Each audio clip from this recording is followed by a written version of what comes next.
उस समर्थ ने अब ये रास्ता खोल दिया आपका, और अब भी कोई आंख नीचे पड़ा रहेगा उसके साथ बेवकूफ और मूर्ख नीचे राष्ट्रपति बन रहा हो किसी देश का। ये ज्ञान जब हृदय में समाओगा, क्योंकि समाएगा, क्योंकि हमने रामायण घोट रखी, महाभारत कंठस्थ याद कर रखे थे, उनके दादे परदादा के नाम घोट रहे थे जिनकी कति जरूरत नहीं हमने, हम इसे मूर्ख थे। अब हमने अपने कुल को याद करना पड़ेगा। कबीर साहब क्या कहते हैं, कबीर कुल खोए कुल होत है, कुल राखे कुल जाए, राम निकुल कुल भेंट लो, सब कुल रहा समाए। कहते हैं कुल खोए कुल होत है और कुल राखें कुल जाए। हम अपने वंश को बचाने के लिए और भगवान से दूर रहते हैं, उसी यानी परिवार के पोषण में, उसे के सब कुछ करने में हम भगवान के लिए समय नहीं निकाल पाते हैं कि मेरा परिवार है, मेरा कुल चले। कहते यूँ कुल तो रहेगा ही नहीं, ये तो तेरा वंश रहेगा ही नहीं, एक दिन नष्ट होगा। फिर क्या बताते हैं कि कुल खोए कुल होत है और कुल राखें कुल जावे, और कहते राम निकुल कुल भेंट लो, जिसमें सब कुल रहा समाए। आप उस कुल में आ जाओ जैसे आप इस दास के वचन के बेटा बेटी होगे। दो प्रकार से वंश है यहाँ पर, एक तो बिंद से यानी माता पिता के संयोग से, एक तो वो कुल है, वो कुल तो नासवान है, और एक कुल है जो वचन के बेटा बेटी होगे। आपने दास से दीक्षा ली, आप मेरे वचन के पुत्र पुत्री होगे, आप एक राम कुल हो गया, आपका भगवान वाला वंश शुरू हो गया। अब आपके जो बच्चे आ रहे हैं वो भी दास से दीक्षित होंगे, तो ये कुल आपका सदा रहेगा और सतलोक में जाके वो कुल फिर अविनाशी बन जाएगा।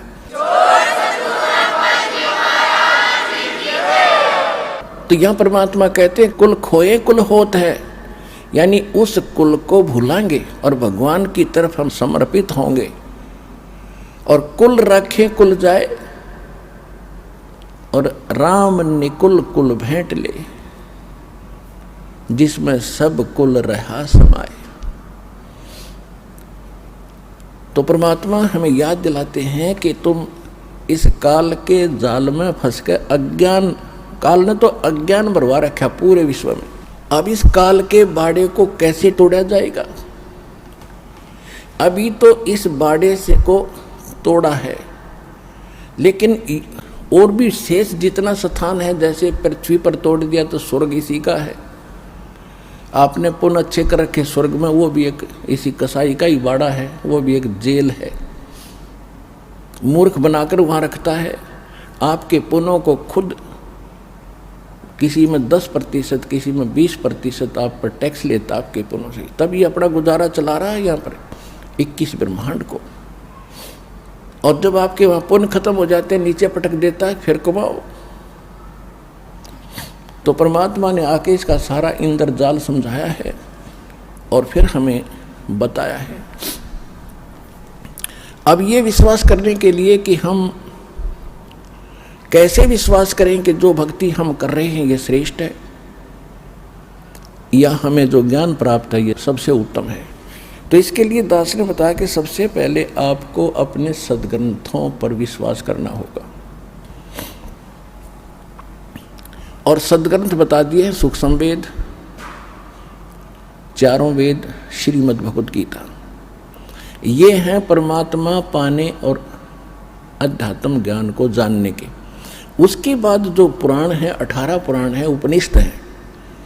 पुराण जो है ये ब्रह्मा जी का दिया हुआ ज्ञान है, ब्रह्मा जी से दक्षादि ऋषियों को प्राप्त हुआ, उन्होंने फिर अपने वंशज ऋषियों को बताया, उन्होंने कुछ ब्रह्मा से सुना हुआ ज्ञान, कुछ अपना अनुभव मिलाकर ये 18 पुराण ऋषियों ने अलग अलग बना दी। इनमें किसी ने कोई मंत्र बताया है, किसी ने कोई जाप बताया है, किसी ने कोई साधना की, जिसने जैसे डले ढोए उसने आगे अपने शिष्यों को वही अनुभव बता दिया, और उससे ये पुराण बन गई। उसके बाद जैसे ये पवित्र बाइबल के अंदर 3 बुक हैं, होली बुक, जंबूर, तौरात और इंजिल, इन तीनों का संग्रह बाइबल है। उसके बाद चौथी बुक है कुरान शरीफ। अब गरीबदास जी ने कहा कि वही 4 वेद हैं और वही 4 कतेब, यानी इन वेदों का जो ज्ञान है काल ने क्या किया, सूक्ष्म वेद को निकाल दिया, जिसमें पूर्ण ज्ञान था, भगवान कौन है, कैसा है, कहाँ रहता है, उसकी प्राप्ति कैसी है, वहाँ क्या सुख है। लेकिन परमात्मा के डर से इसने कुछ वेद रख लिए, क्योंकि आत्मा भगवान के बिना रुक नहीं सकती, इसको मालूम था। तो इसको मूर्ख बनाने के लिए इनकम्प्लीट नॉलेज दे दिया 4 वेदों का, और उसी का सारांश फिर सूक्ष्म बना करके श्रीमद् भगवत गीता इसी ने खुद बोल दिया।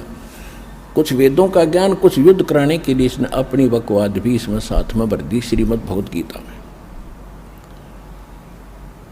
तो इस जो वो 4 किताबें हैं उसमें उस काल ने वो ज्ञान नहीं दिया, क्योंकि वो पहले दे चुका है जो उसने बोलना था श्रीमद् भगवत गीता में, 4 वेदों में।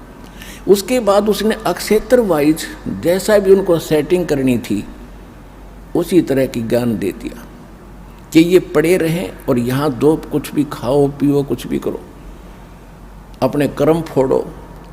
ना वेदों में कहीं मांस खाने का, ना श्रीमद् भगवत गीता में मांस खाने का प्रावधान है, किसी भी विकार का प्रावधान नहीं है। रही बात अन्य पुराण या कुरान या बाइबल में, जहाँ तक उस परमात्मा का दिया हुआ ज्ञान है वो तो बिल्कुल स्वच्छ है। जैसे पवित्र बाइबल में, और प्रथम बुक है तौरात। बाइबल में उत्पत्ति ग्रंथ में सबसे पहले लिखा है कि परमात्मा जो पूर्ण है उसने 6 दिन में सृष्टि रची, और उसने मनुष्यों के लिए, पशु पक्षियों के लिए, जितने भी प्राणी हैं उनके लिए खाने का विधान बता दिया कि मनुष्यों के लिए तो फलदार और बीजदार पौधे, और पशु पक्षी और जलचरों के लिए घास फूस खाओ, नथिंग एल्स। तो वो परमात्मा तो 7 दिन में सृष्टि रच के, पृथ्वी आदि बना के और जीवों की उत्पत्ति करके वो तो 7वें दिन तख्त पर जा बैठे। उसके बाद इस काल भगवान ने बागडोर संभाल ली, इसने अपने 3 पुत्रों ब्रह्मा विष्णु महेश के द्वारा यही प्रेत या प्रेत की तरह प्रवेश करके स्वयं भी उनमें बोलने लग गया। तो पवित्र बाइबल में या आगे पवित्र बाइबल में उससे आगे कहीं पर भी कोई मांस खाने का प्रावधान है या कुरान शरीफ में मांस खाने का प्रावधान है तो वो अल्लाह अकबर का नहीं है, वो पूर्ण परमात्मा का नहीं है, वो तो काल के इन फरिश्तों का है। तो वो हमने माने नहीं है।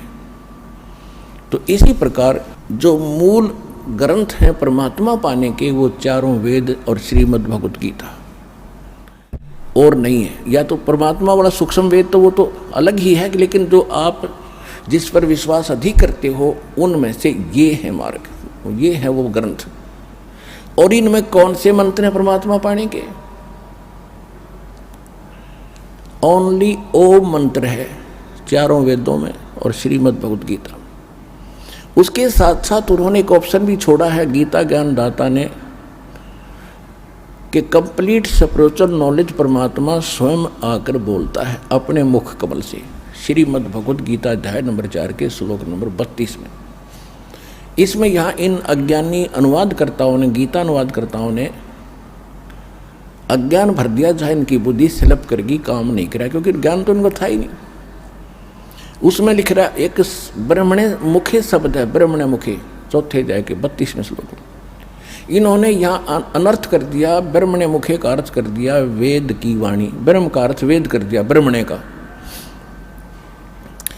एक मोटे से दिमाग की बात है, जैसे संविधान और राजा 2 हैं, ब्रह्म है राजा भगवान और वेद है उसका विधान। इसी प्रकार राजा और उसका विधान, जहाँ संविधान की महिमा हो, जहाँ राजा की महिमा हो, राजा का अर्थ कोई संविधान करता है तो महामूर्ख व्यक्ति है। तो ब्रह्मणे का अर्थ है पूर्ण परमात्मा सच्चिदानंद घन ब्रह्म। इन्हीं अनुवादकर्ताओं ने 17वें अध्याय के 23वें श्लोक में गीता जी में लिखा है, वहाँ ब्रह्मणे, वहाँ भी ब्रह्मणे शब्द है। ओम तत् सत इति निर्देश ब्रह्मणे त्रिविध समर्थ है। ब्रह्मणे वहाँ इन्होंने ठीक अनुवाद किया, सच्चिदानंद घन ब्रह्म, यानी परम अक्षर ब्रह्म परमात्मा को पाने का। इस 3 मंत्र के जाप का निर्देश है। निर्देश माने नथिंग एल्स। इसके अतिरिक्त कोई मंत्र नहीं उस परमात्मा के पाने का। ओम तो ब्रह्म का श्रीमद् भगवद गीता अध्याय नंबर 15 के श्लोक नंबर 16-17 में 3 पुरुष हैं। पुरुष माने प्रभु, ब्रह्म एक सरपुरुष, उसको सरब्रह्म कहो, 21 ब्रह्मांड का स्वामी है। और दूसरा अक्षर पुरुष, अक्षर ब्रह्म कहो उसको, वो 7 संग ब्रह्मांड का स्वामी है। और इन दोनों के लोकों में जितने इनके अंतर्गत प्राणी हैं, और ये स्वयं भी नाशवान है, लेकिन जीवात्मा किसी की नहीं मरती हो, तो विषय अलग है। 15वें अध्याय के 17वें श्लोक में तुरंत कहा है कि उत्तम पुरुष है तू अन्य परमात्मा इति उदारते। पुण्यात्माओं, ये है सूक्ष्म वेद और ये है गीता का ज्ञान। इसमें कितना गजब कोड वर्ड लिखे हैं कि उत्तम पुरुष है तू अन्य। श्रेष्ठ परमात्मा यानी पुरुषोत्तम, जो सही भगवान है, श्रेष्ठ प्रभु है, वो तो कोई इन दोनों से, सरपुरुष और अक्षर पुरुष से अन्य है, और उसी को परमात्मा कहते हैं। ओए होए, देखो अब कसाई ने कोई नेक आदमी कहता है तो कहते रहो, आदमी तो नेक होगा लेकिन कर्म तो ठीक हो ना उसके।